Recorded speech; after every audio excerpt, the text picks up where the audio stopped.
For massage techniques on the Latissimus dorsi, we can actually start with some general shoulder mobility.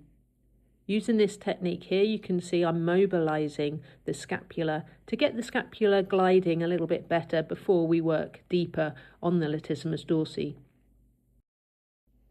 I'm going to assist the scapular rotation now, so I'm just trying to hold on to the borders of the scapula.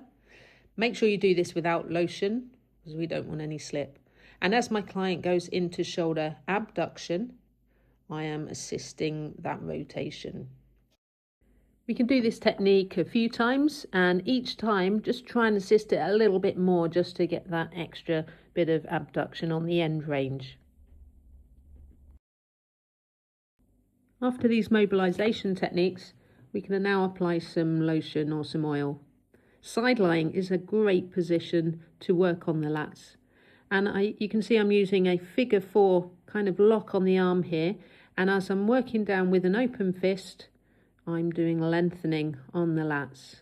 So we start in a short position and then encourage that shoulder abduction again. After the effleurage technique, we can do some kneading on the lats, and then we would roll them over so they're prone again and continue our back massage.